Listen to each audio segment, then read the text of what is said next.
that the very concept that this word is all breathed out by the Lord, that no temptation can then seize me in a way where God cannot provide a way out. In other words, no matter what we go through in life, Jesus will always give us a way out of that temptation. And as we cross-reference the other saying, we have that the spirit is willing, but the flesh is weak, or the body is weak. And so along with this, we have this idea now that if we are tempted, our body is weak, but the spirit is always willing. So as we continue to go to God for all the temptations that we bear, we know God will provide a way out. It's just now a matter of how long will it take, and can we endure it?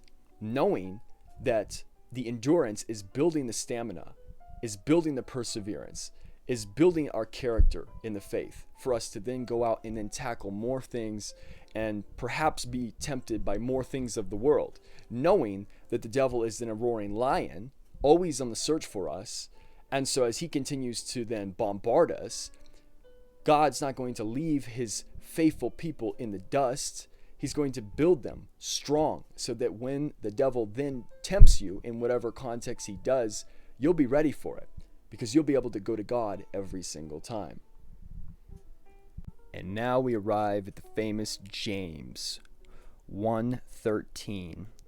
When tempted, no one should say, God is tempting me, for God cannot be tempted by evil, nor does he tempt anyone, but each one is tempted when by his own evil desires he is dragged away and enticed. Now I just want to leave that there, because what I did is I wrote a little note right above that and said, your own desire enticing you. So as we're beginning to wrap up these ideas and these conclusions and these cross references, we get this idea that even in the imitation of Christ, right, it says that the sin is within. So you never fully get rid of sin and you never fully get rid of temptation because it's within.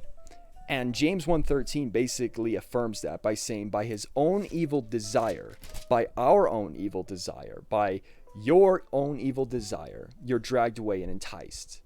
So my brothers and my sisters, this is where I would say to consider this and reflect on this very idea that it's your own evil desire that the devil is able to work off.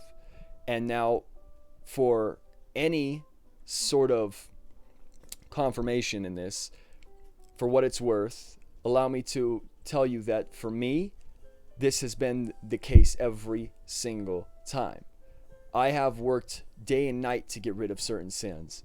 And I have realized that when I go to my prayer in these certain sins, I realize sometimes it gets almost amped up. The temptation might even feel like more intense. And I feel like it's God continuing to purify me.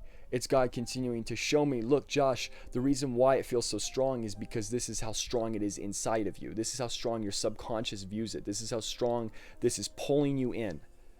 And whether people see that at that level or not, this is how I have personally dealt with these things. This is how I've personally dealt with sin and temptation. I've realized that it's my own desire, that if I ever was faced with something and I said, oh, Jesus, please help me get rid of this, the truth was that I actually subconsciously maybe didn't want to get rid of it. And I had to really begin to ask myself, do I really want to get rid of this sin? Because if you don't want to eat a piece of food that somebody offers, right, at lunchtime because you don't like it, then it's simple, you don't eat it. There's no, I might secretly like it, so I'm going to continue to eat it. No, it doesn't work like that. If you don't like the food that somebody's offering you, you just don't eat it.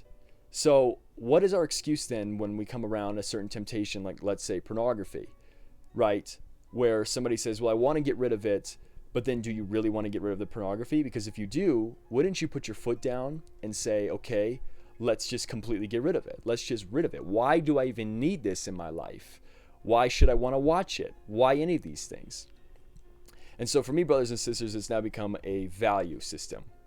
For me, it was hard for me to continue to come to pray to God over certain sins and try to get rid of them.